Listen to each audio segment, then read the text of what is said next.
Sarah, perhaps if you could give us 30 seconds, come and tell us about Mr. T and where you're at with him, the sort of groundwork that you have put in with him, a bit of his injury history, and almost that he was written off at some point. It was very touch and go as to whether he'd come back to work. And he's one of those lovely fellows who enjoys work. And he's a Trek star, this chap. So this is Twilight. He is 19 years old, Connemara Cross. He had 2 deep flexor tendon injuries, one in 2010 and the following one in 2012. He had surgery on both of them. First surgery worked really well. He then did the other side. Second surgery didn't. He then developed arthritis.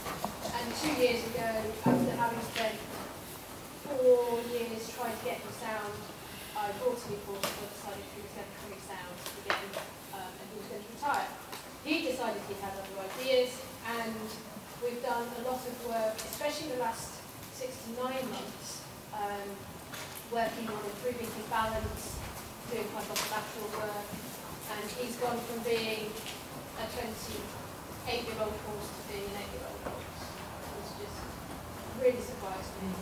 He's still fragile, but... Yeah. So his work still is, I mean, you're very careful with him and very limited. You're limited in his work. He's not going to do any of the lunging today, so we're really quitting while we're ahead, and the most important thing is to keep him happy to work with him. His lovely brow band. He's super. Thank you. And we'll have Bally. Just give it a gentle press.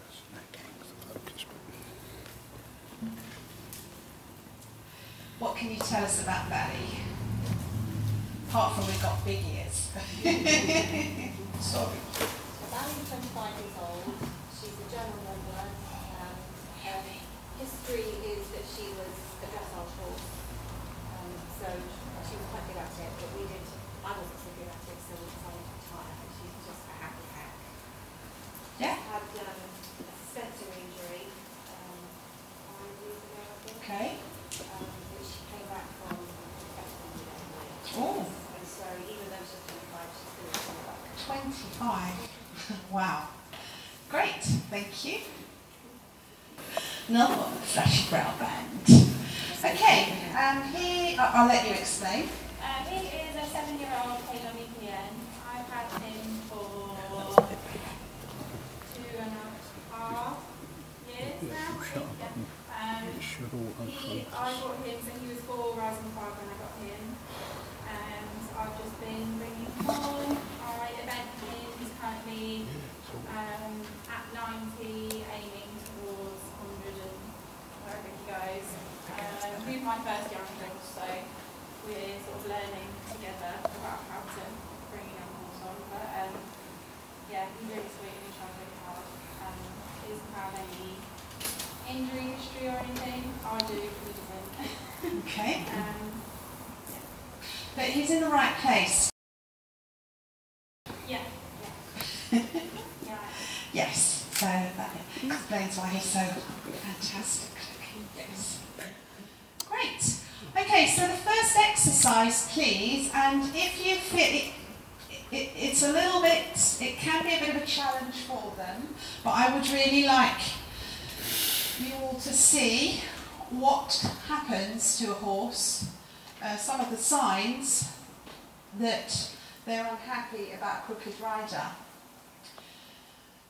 So I would say that if any of you feel like I've asked you to do something that your horse really is objecting to, stop at any time, okay?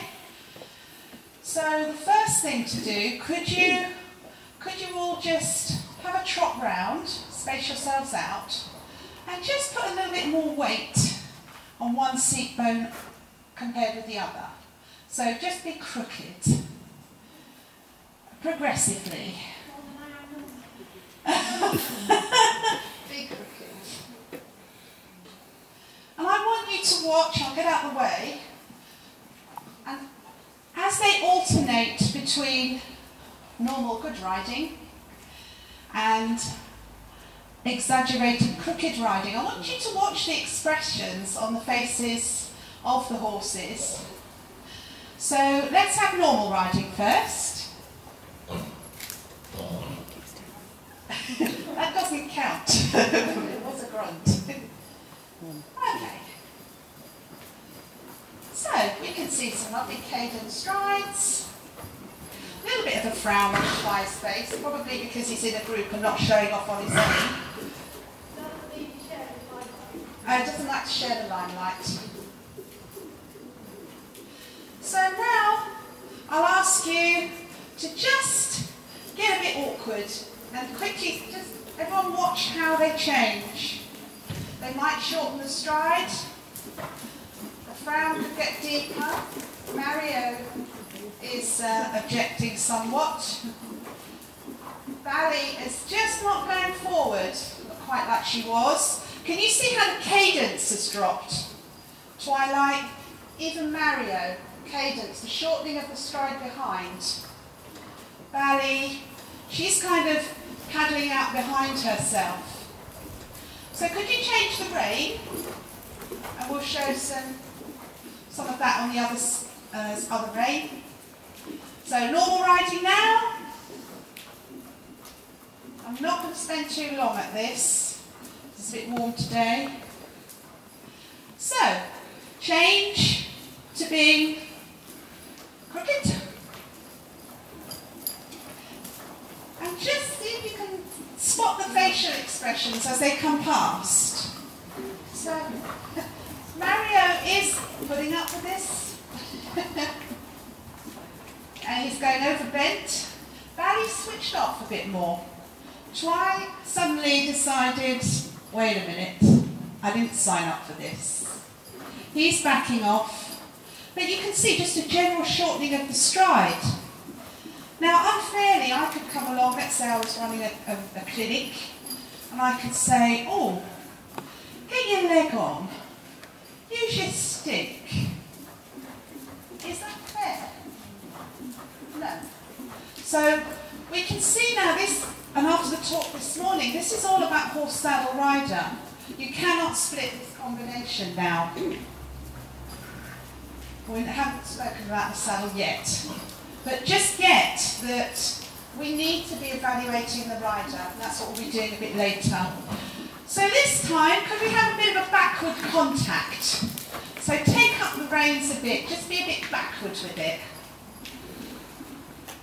Oh dear, Mario, look at his mouth. Twilight's decided I don't go forward when my rider's hands are going backward. Bally is chewing, and not for good reasons.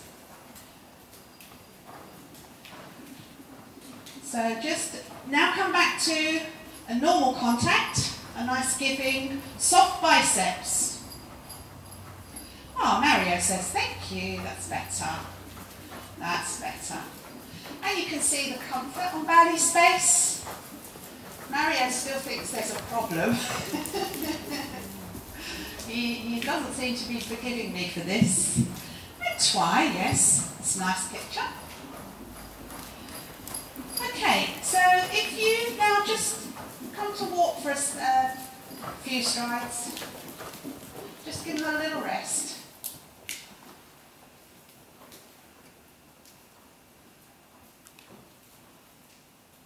Any observations people want to make? So it's pretty depressing for the horse, isn't it, if we or our clients are crooked or awkward for the horse. And the behaviour that we see today when these are crooked and alternating, that could be normal for many horses, so-called considered normal. And then, you know, the fight begins. Oh, I'm going to so-and-so's clinic to see if I can sort this out. Oh, I need a new bit. Oh, I need some spurs. But we never, as riders, the last thing we want to do is blame ourselves. And we know we're crooked because of all the yard duties. all the falls we've had? We know. So what I say is we need to be referring to physios more. We need to look at the riders more, as well as the great job that we all do with the horses. Yeah, we can correct all these subclinical signs and all these restrictions, but hey, we're going to put the rider on having done nothing to address that. So could you put your stirrups down one hole on one side if you're happy to do that? Or pull one up. So now we're really going to make them crooked.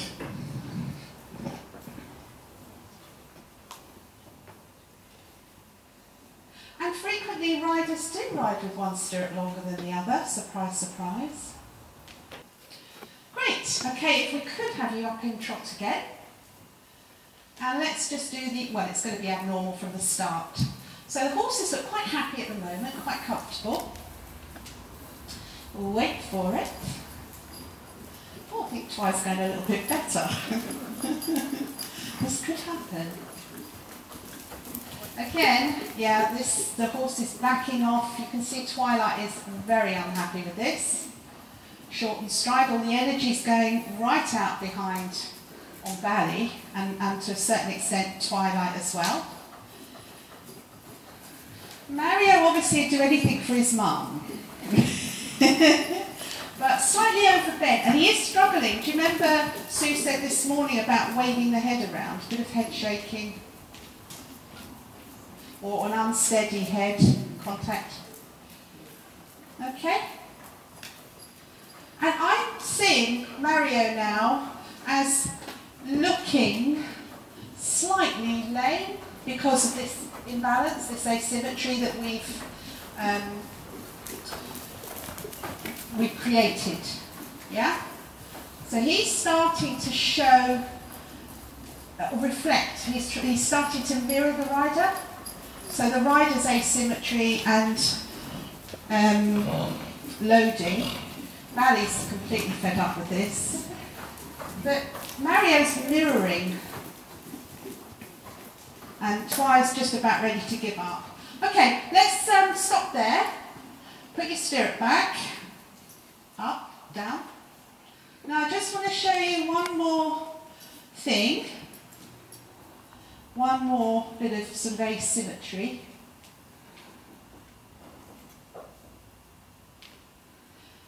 And what I want you to do this time, if you'd like to change the rein, I want you to go back up into trot. And I know this will be incredibly difficult for you to do, to land heavily for a couple of strides. So don't land lightly, like you normally do. Just land a bit heavy. Oh, Mario is taking off.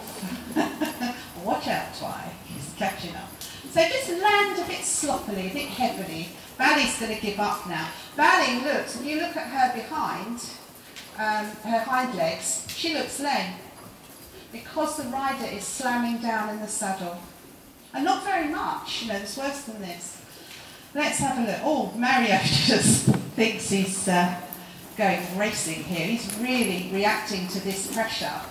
And what feedback would you give us on this, Tasmin?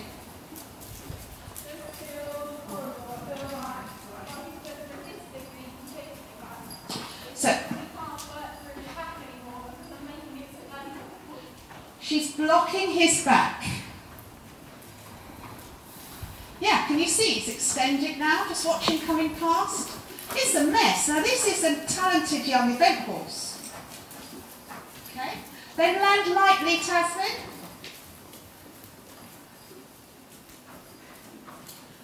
Very, very light. Twi's just backing off a bit. Very light. Now every time you sit, all of you, land lightly. Light, light, light, light. Whoa. Light, light, very light.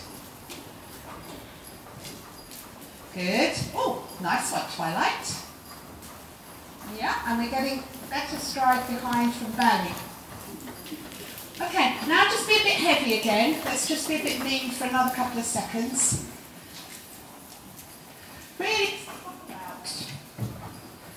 Lose your core. I think, yeah, belly's starting to, a tongue was hanging out there.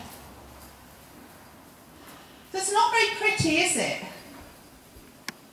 So, let's put Mario out of his misery. We'll come back to walk. And watch the relief on their faces. I think all of them will start to grab the rein down for a long rein. Yeah, you can see. So, this is the normal stuff that us riders do.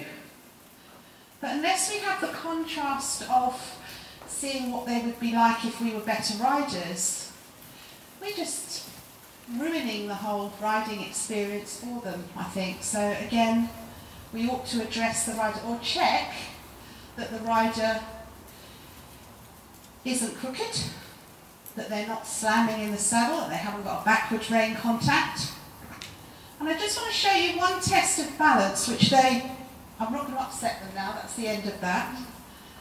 This could upset the riders though.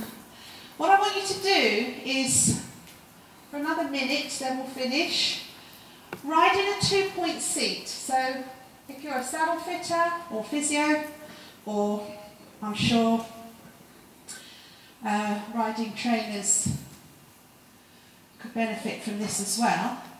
But if the rider can't balance in a 2-point seat in trot, then they can't balance, or their saddle's a problem. So let's have a look, because I used to be quite good at this. I used to win all hacking competitions at being able to do this for the longest. So let's see how balanced the rider is. And I'm sure these riders have got good balance anyway. But 2 points, and we need them to stay there, stay there, stay there. You're not allowed to have your bum on the saddle. No, that's fine, okay. Great. So obviously, Tasmin, capable rider, she can do this. Our Trek star can do this. Yeah? And it's a really good test of balance. Can you see how well they do it? So unfortunately, I haven't got a rider that can't do it, but these can really keep this position for a long time.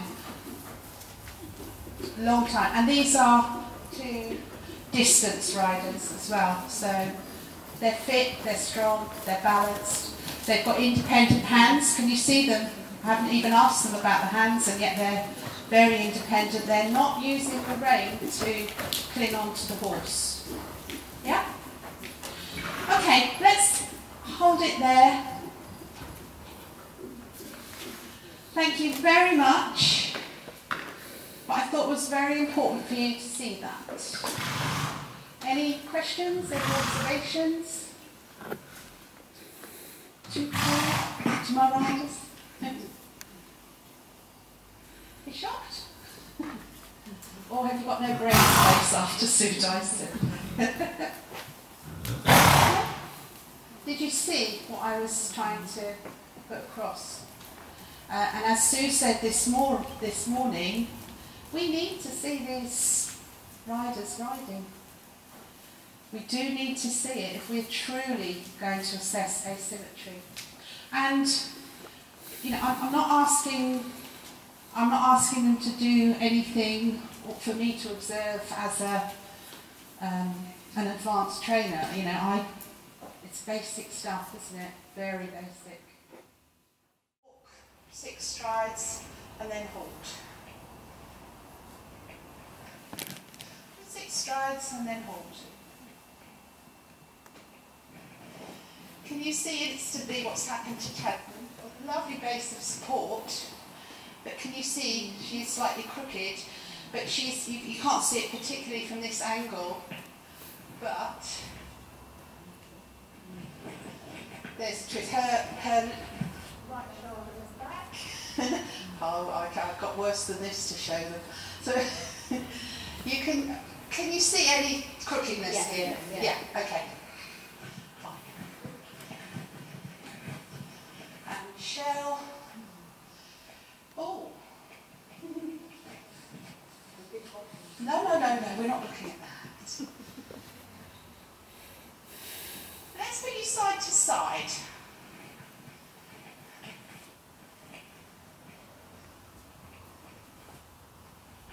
Michelle's actually really straight, isn't she? That's acceptable. But Tasmin, I can see this hip forward and her right shoulder back. Do you want to see that from the side, maybe a little bit closer? So if I ask you to stand near C and to the side, yeah, that's fine. Yeah. Oh, turn that way to face the door. Can you see that? Can you see the shoulders? So if you just pace 6 that way so that the audience on this side can see. Lovely. Great. And this is so obvious because of this jacket. So if you want to face the back of the school now, look at this shoulder. Can you see? And look at the lines here. Yeah? And then the other thing we can look at, you're fine, you're straight, is the scapulae.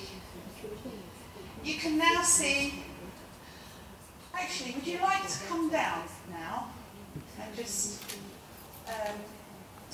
surround us here? Yeah, that's fine. You can either come to here or come in.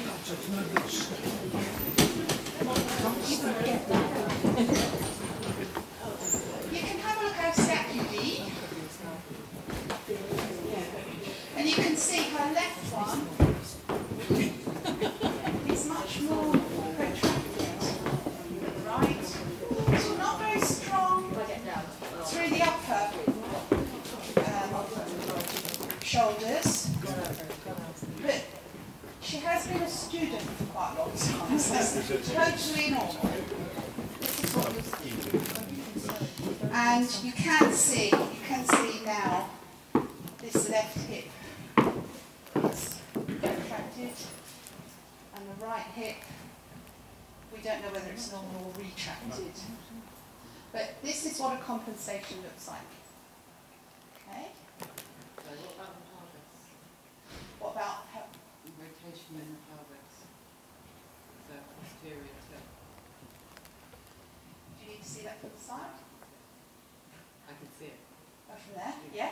So if we just turn you to that wall, she tilted. So what, this way? That way. Yeah. So you're not quite happy with her pelvis, but it's because there's a rotation in it, or a twist, or well, you can see some asymmetry there. That is going to affect the tilt of it. Okay. I think she might have a problem turning her horse. Let's see. So if you just face the audience. I'm not going to do this because I'm the teacher. Stand on one leg and lower. And up. And down. And up. And now do the other one.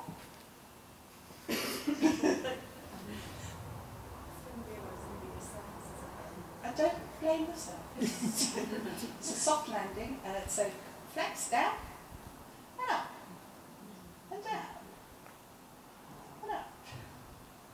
Okay, so I think initially you selected subconsciously the good leg. You just didn't know that, did you? And you were very even, weren't you? It's actually one of my physio exercises. Great. So what's the point? You mentioned doing physio and you mentioned doing spins earlier. What, have you got a reason for it? Do you have an accident or? I've had a few accidents. We're not really sure if that's the cause of it or not.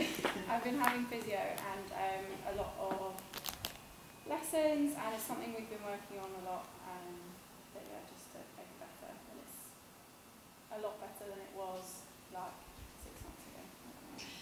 And I'd like to say, from the human perspective, we're not expecting Tasmin to change overnight.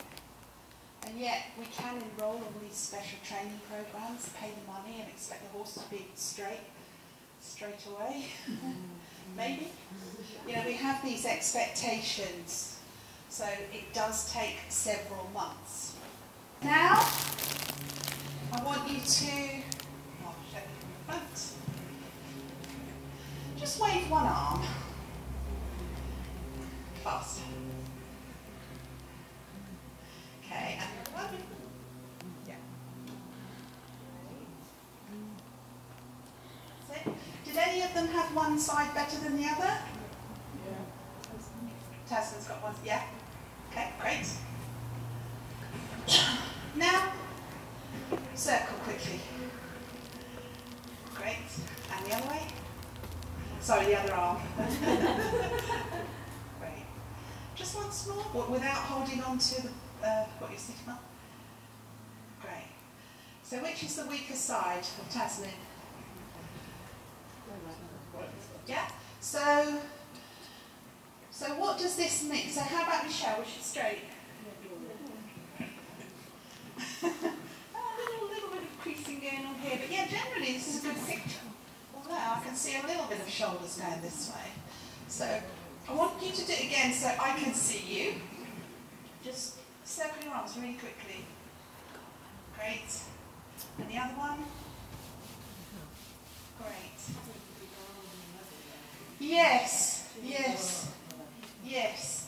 And possibly, and it might be the stance. Yeah, she's got feet. Oh.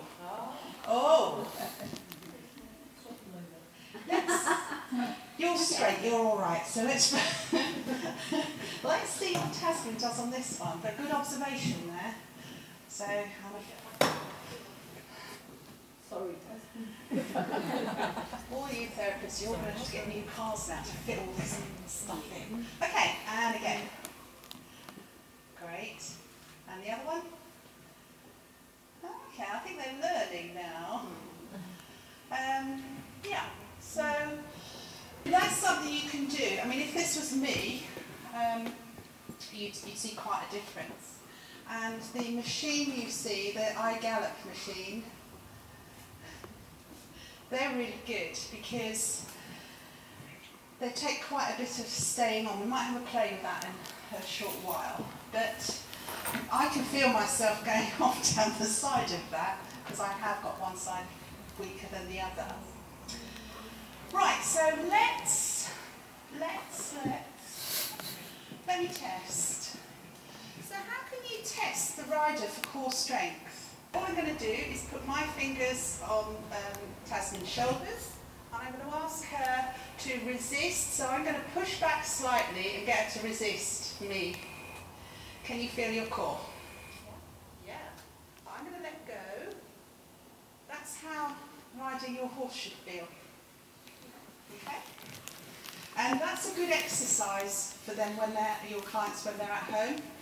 They can get an assistant to just hold and they just push back slightly, they push forward, resist.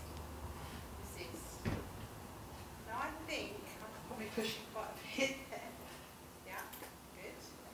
You can do the back as well. So push back. Oh, oh. Sorry. You can do this in a chair.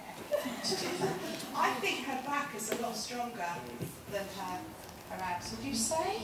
Have you been doing back exercises?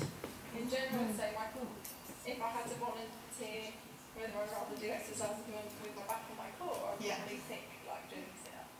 Ah. I think I'd probably pick my core. Yeah, so I could tell from that test where she flung herself into the this, I could do this. Yeah, it's another thing. So let's have a look at Michelle. I'll stabilise for this. Because she's straight, I'm a bit more wary of what she's going to do. No. She's going to push me over. Okay, so push forward. Okay, a bit more. Yeah, good. Can you feel your core? Now, keep it there.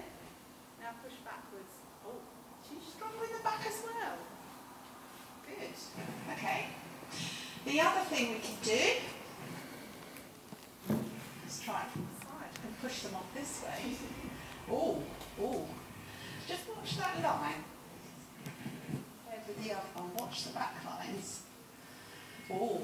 See that? Which side is she stronger? Yeah. Come on, I've got to find a bit of dysfunction. Okay, go. I can hardly feel a cushion at all. Okay. Even less. So, push against me as I push in. That's it. Oh, yes. Good. And the other side. Oh, it's much stronger. So from this information, you can actually... We're not diagnosing. We're not diagnosing. We're just saying we've done some tests and we can identify weaknesses, strengths, and we can refer them on to a human physio and say, fix that. And then when they have, you can just test them afterwards. And if you're a riding instructor, you can test their progress week by week and refuse to teach them if they don't do their exercises, because they'll give you a bad reputation. Okay, so what else can we do? Tap into your best riding position. Difficult on the box. That's it. Okay. Close your eyes, Tasman. Shoulder, hip, heel. Best you could do.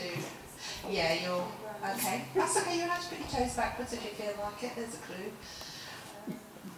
Okay. Right. So core, and remember, you've identified your core. So push forward and push back. Shoulder, hip, heel. What's your feeling of it? I feel like this thing's tipping me forward. So you're not able to... It's a little bit difficult to feel my fancy. Okay.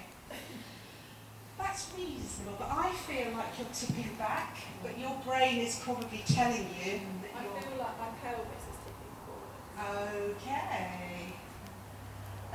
You feel like your pelvis is tipping forward, but it's actually tipping back, would you agree?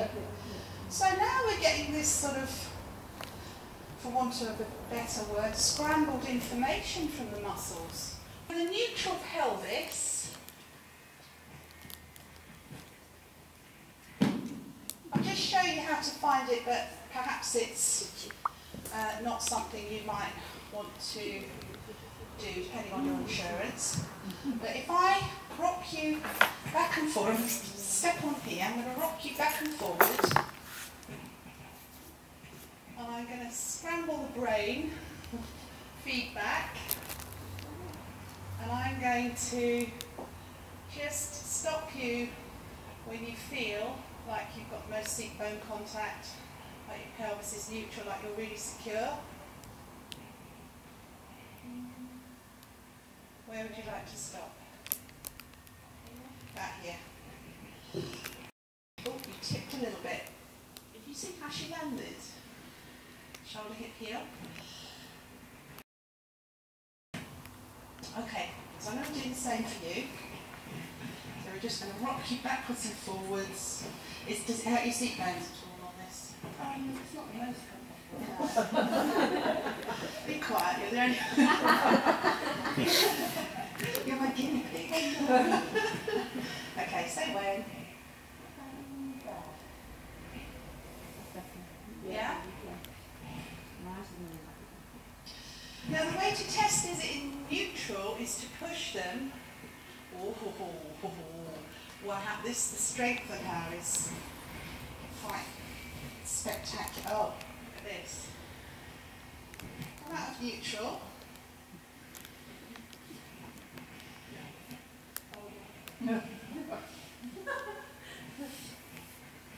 Your core, the pelvis will, you can't help that you get into the core, you just can't. I'll do that again because you must have lost. No, you haven't lost it, have you? I tried to say. You've tried to say. Okay, this is good.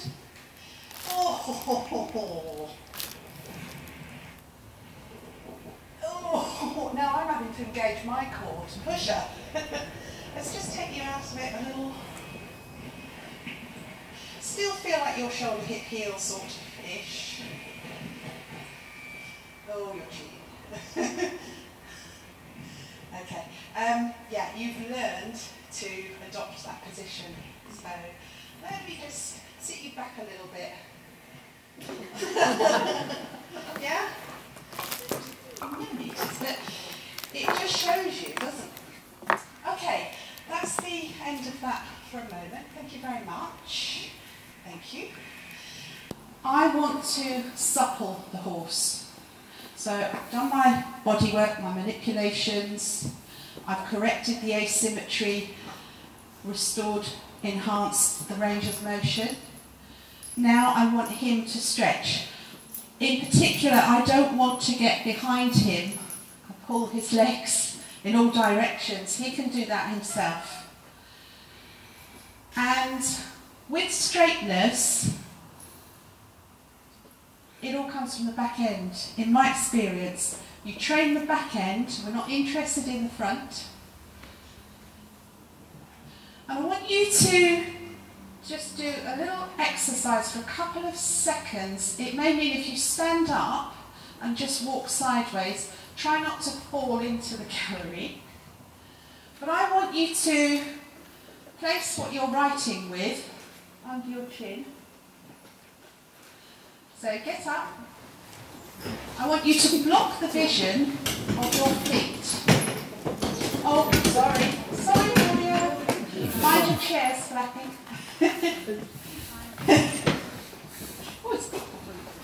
I want you to just put something under your chin. This will frighten you. Oh, I think you thought you were all in an oh yes. And people, just very quickly, a few seconds, turn to the side, and I want you to feel what it's like to actually put one foot in front of the other and walk.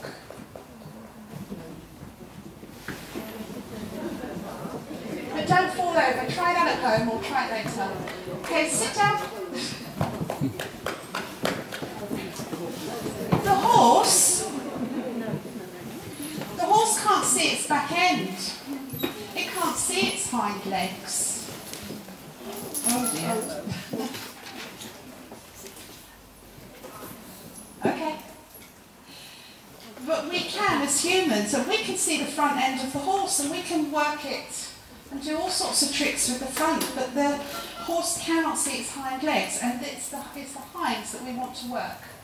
Okay, let's get him to work. So what I want you to do, Tasmin, is just take him through the square. What I'll just show you. Any way you like. This way. So I just want him to go through the grid, no particular order. On the lunge. So walking on the lunge, just walking over the poles. And while he's getting used to the poles, I've just seen them. Good. So we're working the back end, we're not interested in the front. I want him to work in a consistent rhythm. I want those hind feet, the toes, to reach under as far on the ground as where the rider's seat bones would be. So he's got to walk on. I want an active walk. That's an active walk.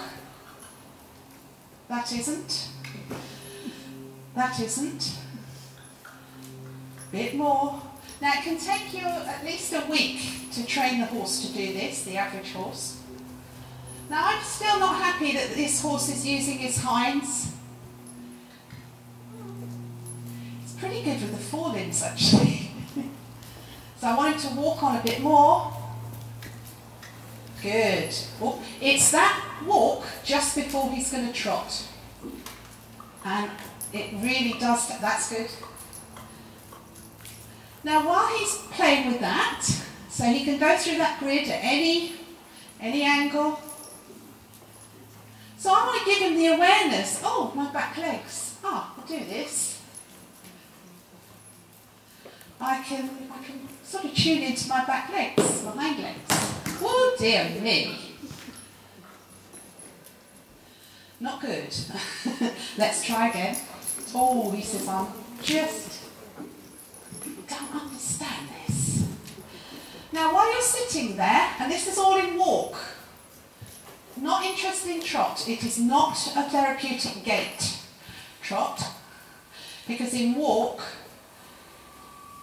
they will actually mobilise their spines more. They have to almost open the joints to walk. So we get this lovely wiggling, flowing. That's a little better, but not good enough. Bit more. And you'll find that as he comes out of the grid, he does come out using his hocks, his hinds. There is improvement there, but I know there's more to be had. He is definitely mobilising his spine more. He's pushing under more with the hinds. He's not kicking the poles as much.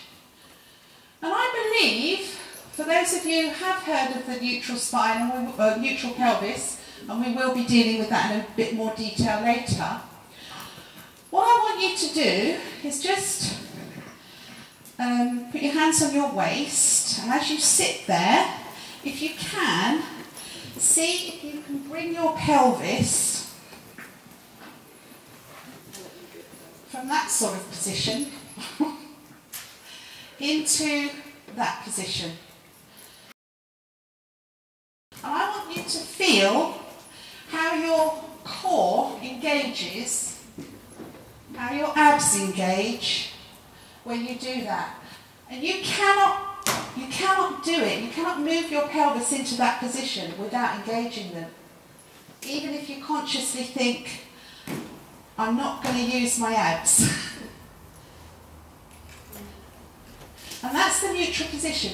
And I believe that that's the neutral position for the horse's pelvis.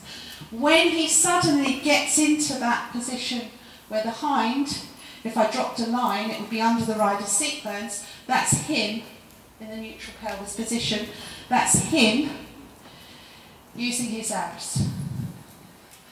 And if you play back your film in slow motion, you'll see that when he's engaging his hocks and he's just doing that walk before he trots like there, no. Have a look when he comes out. Bit more. No. As I say, that's good. That does take some practice. Lovely there. And he'll just suddenly lift up and you'll see, you should see it will lift, you should see more tone through his abdominal muscles.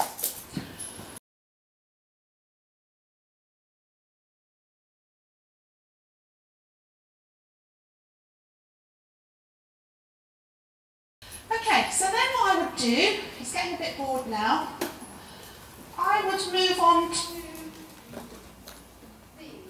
And this, you can then decide what stride length he's doing, or that you want him to do.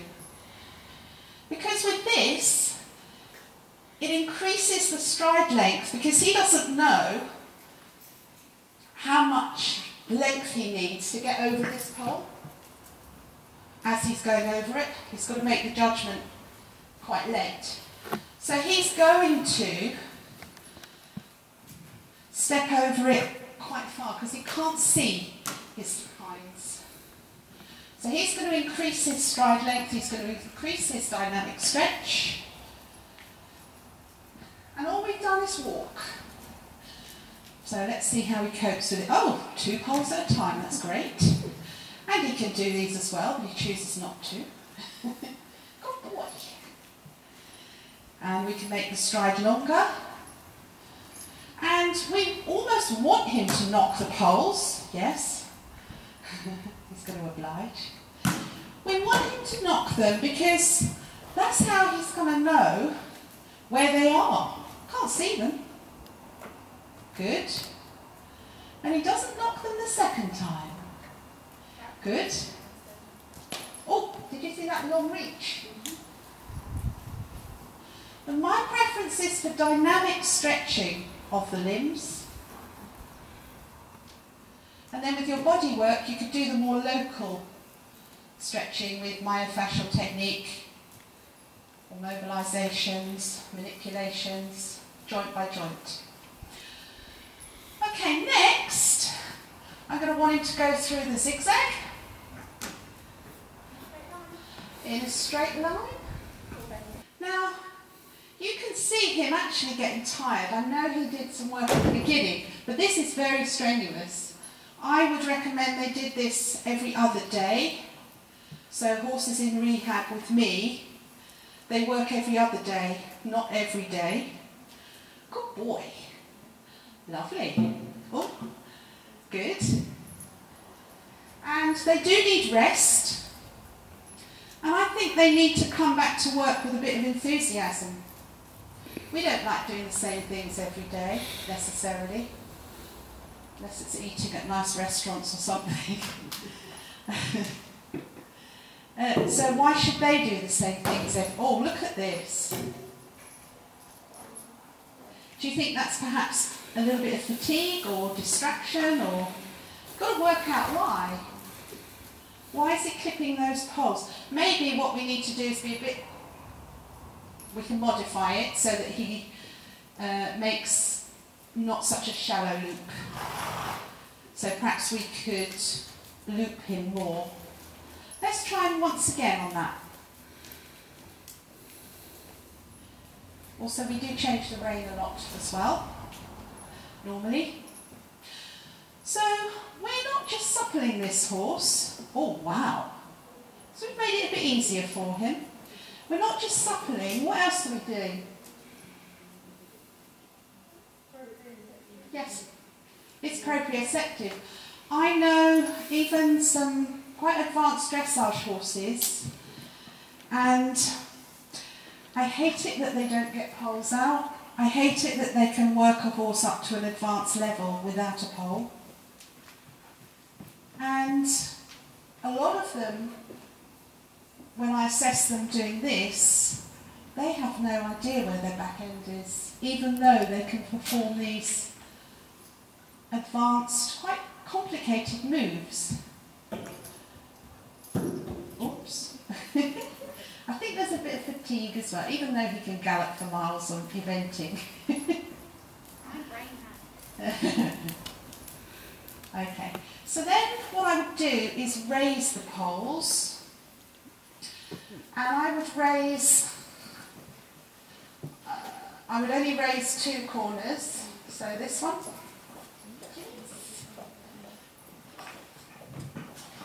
And it doesn't be very much. Oh dear.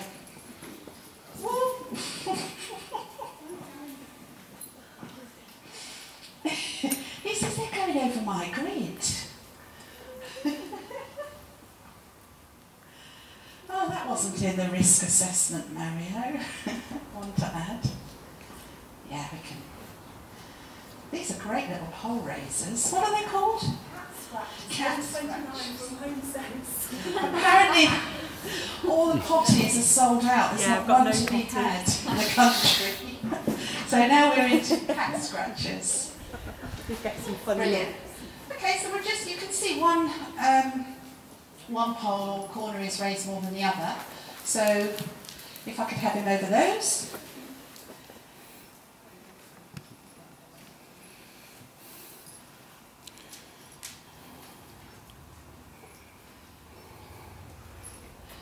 Sorry, that other pole should be raised as well, but we'll work with what we've got. So I would say I'd only raise the poles when he knew where they were. I wouldn't raise them so he would take even more care of his feet. Now this is hard work, and so how much do you do? I wouldn't say there's any set time. You can, for some horses, do this for about 45 minutes or work up to that. But some horses are blowing after 10 minutes. What about the mental tiredness? Because he looks mentally. Yes, he is. He's meant to, yeah. You could work them physically 45 minutes. Yes. 10 minutes in. Yes. Yeah, good point. Good point. You have to monitor. I cannot say do this for X amount of minutes, X times a week. You have to. And this is really good when you've got the owner off the horse. They can see for themselves, oh, my horse is tired. How can I make a bounce fence? Got some wings over there. I do need it to be lunge though. They really appreciate a little bounce fence at the end. It was quite fun. Let's see, having seen him switch off, let's see if this motivates him. So if you are doing some tricky stuff and the horse is getting slightly bored, maybe too early, I'd put a bounce in the corner and just bring them over to it. Especially if they're a show jumper or a young horse. Yes. And also, yes, you might want to keep the horse in walk for a month. It's not practical. You have to be prepared to change your prescription according to the horse. Lovely. Oh. Okay. Let's see how he deals with his bounce. He's interested in it. It's not quite high enough to be a jump, but we'll work with this. Whee! Yay! No. It's not high enough for him. Lovely. Yeah, great. And again, just to show, oh dear. Let's just let it bounce. That's good for the back. We're bringing some strengthening in now for the back. Do you remember how Sue Dyson was starting to emphasise canter today? It's lovely, balanced canter. Okay, let's leave it there.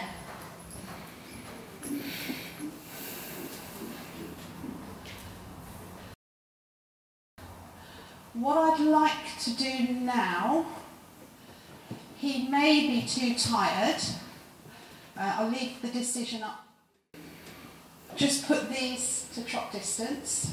I said I'd never use them, but for this I will. This, I think, is my favourite bending exercise, because straightening's all about bending. If they don't have their full range of motion, they cannot be straight. So then when the time comes, the rider can get back on, or in some situations, I might have decided not to get rid of the rider for 6 weeks or more. If the rider's balanced, got a good core, and I think there will be of benefit to the horse by riding them in their rehab period, such as I would be happy with Tasman riding Mario, then I'd put the rider on and let them do more of the work. Or, after a while working poles, I can't tell you how many weeks because every horse is different, I would say lunge one day over poles, rest the next, ride the next, rest the next. So alternating, and also alternating the ridden work with the lunge work.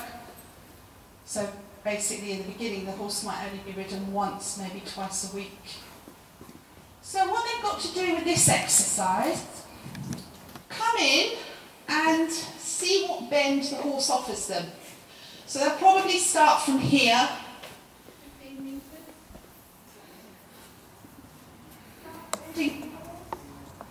Offer a bend. And to go over the poles. Don't tell the horse which way you're going to go till you absolutely have to. So you can either go this way or that way. You do have to be aware of what diagonal you're on, because if you decide you want to go that way and you haven't told the horse, then change your diagonal as to going that way, if not that way. So you bend coming out, and again, don't try and regulate the bend. See what the horse gives you. You might need to go right up to the wall to get your bend. Twilight, you going to have a go? Okay, straight. This will engage the hocks. Then make use of that and bend. Good boy.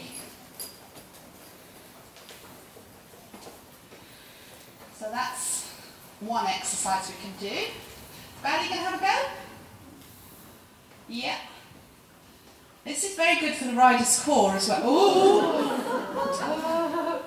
Very good for the rider's core, I was saying. So when they stop, if the rider stays on, then that's great. Yeah, lovely. Sorry about that. I can have you do the next exercise if you'd rather not. To be fair, if she's not doing this type of work, then... Oh, good girl. Yeah, that's fine. Good girl. Okay, so here, I'll change it. We'll change it. She's not ready for this. She's 25, yeah. So... Oh, she's perfectly capable.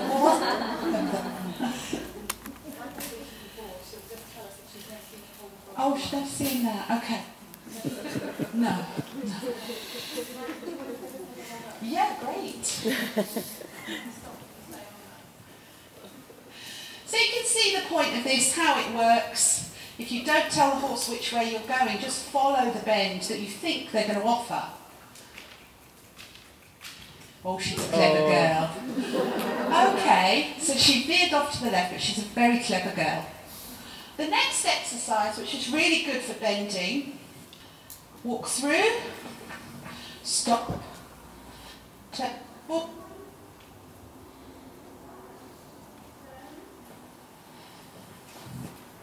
In again. Now, if ever an exercise makes a horse soft in the mouth, this one makes them lift their back. But what we don't want to see is the rider doing this.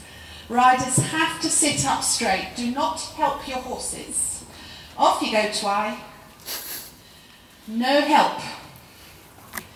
So very specific. As I said earlier, this is about working the back end. Abduction, adduction. Oh, super. Good boy. Look how straight he is now. And again, lovely. Very good. This is a horse that is tuned into his hind end. Lovely. Good. And again. Oh, wow. Follow that, Mario. Follow that. See, he thinks it's trek competition. He's been waiting for it to start.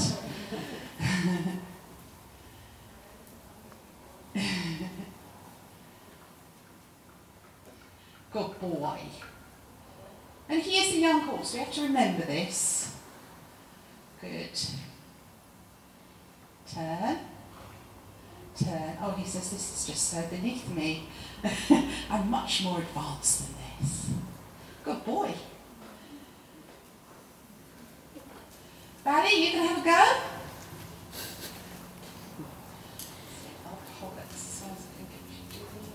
Oh, I know. And yeah, as I say, you can take a horse quite far through its career without it really realising what its hind ends can do. Hind end. Good. No helping. Good. That's lovely. For a 25-year-old, that's very good. And again. Can you see her starting to just drop her neck? Great.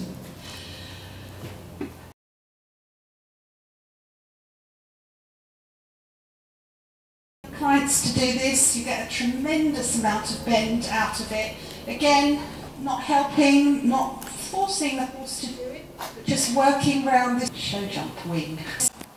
How to flex his back, not that it flexes much. He's got to work out, and he's got a marker there, and he knows what to do straight away. He knows what the point of this is. If we have nothing on the ground, how are they supposed to know? Great, so just change the rein. Excellent.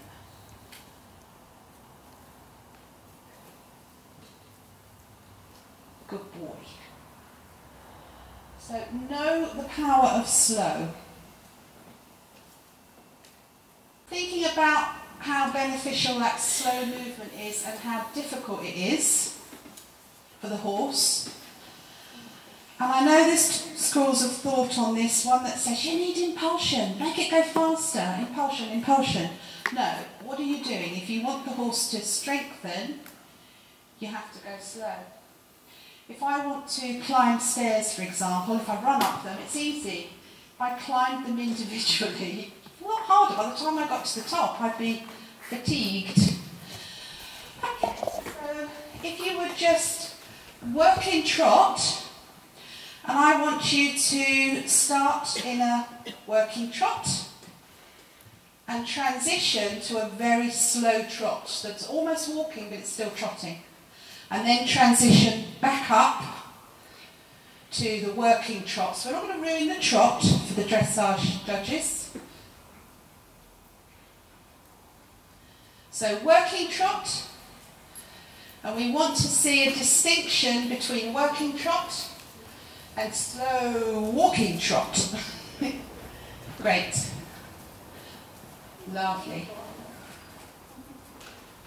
So working trot, this is lovely, Mario, has come back to life.